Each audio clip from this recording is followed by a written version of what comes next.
Heya, this is Sydney, and I am here to talk us through Monday, April 14th, 2025.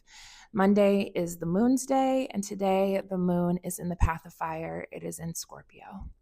This means that the moon is also in her fall, which is not great. Usually, if the moon is in Taurus, she's in her exaltation, right?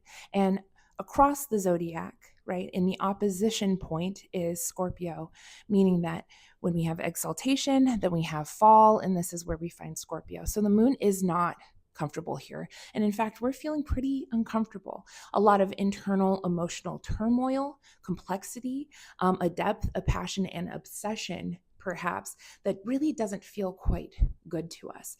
The moon in Scorpio has the ability to go deep. I mean, so deep. So deep, kind of to the lowest points, trying to kind of dig in and eviscerate whatever information that it can extract out so that it can feel safe and secure. This is a moon that is very concerned with feeling secure. And usually this means that they want to kind of crawl inside of whatever its target is and know everything about it. It's a very protective sort of moon. And today, the moon in Scorpio has a lot of really uncomfortable aspects to the various planets in Pisces and in Gemini. So I think that there is going to be a lot of thinking and processing without really having any sort of resolution. And in fact, this is going to be kind of an emotionally frustrating day for all of us, right?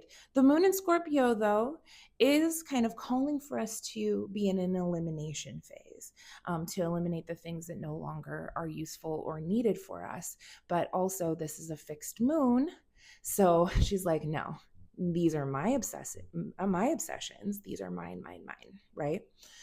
So I think early in the morning, as you know, New York City is even waking up, there's a lot of contemplation and a mood around relationships and value and worth. And I say that because of the sesqui square to Venus in Pisces. Venus in Pisces, she's in her exaltation. She has been going through it. She just became, direct.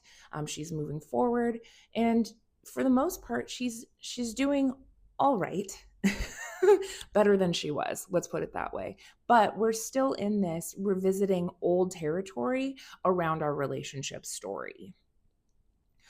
In the mid morning, let's say 7:38 a.m. Pacific Standard Time, we do have this moon biquintile Jupiter in Gemini. And I think this gives us kind of the ability to examine all of the various sides of a story and all of the various pieces of data that have come to us.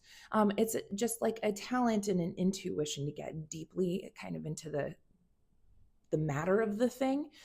But because both of these planets, both the moon and Jupiter, aren't in great condition, I would be really careful and cautious around the things that you end up believing, right, at this time, because the information might not all be quite good or quite good for you.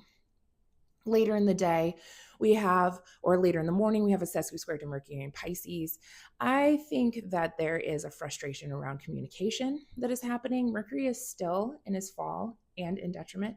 He is also anoretic on this day. So he's really trying to wrap up something in this Pisces story around, things around compassion and hope and connection, perhaps around poetry, right? There's this Piscean dream kind of happening. And I think there might be some sort of frustration in trying to kind of get it out completely with, truth.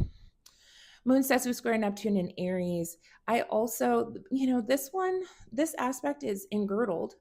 So this means that both planets are ruled by that Mars in Cancer. So there could be some themes around, protection and our personal drives and ambitions to be protective of our home, our homeland, mothering, that sort of thing kind of coming up. There's some sort of frustration with being able to fully go after our vision and dream at this point, perhaps. And then in the evening, 7:48 p.m. Pacific Standard Time, we do have the moon quincunx Jupiter in Gemini, and this is at the 18th degree.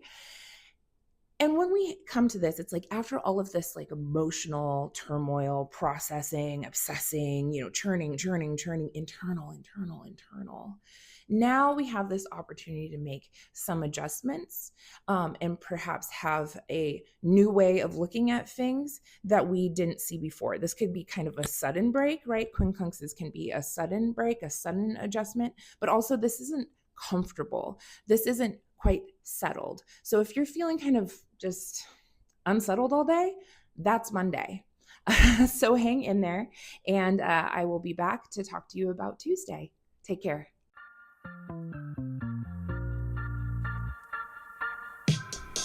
Hey, thank you for listening to today's Astro Weather with me. I'm Sydney. As a reminder, I'm always open to seeing both new and my beloved returning clients.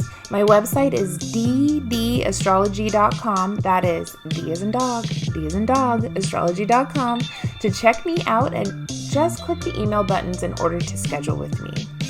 If you're into a more conversational feel with your podcast and content, I have a podcast called BS Astrology with my fellow Mercurial Mommy Bender, and we put out episodes every Sunday for the week. Just search BS Astrology on YouTube or wherever you enjoy listening to your podcasts, including Spotify, Audible, and more. Have a good day.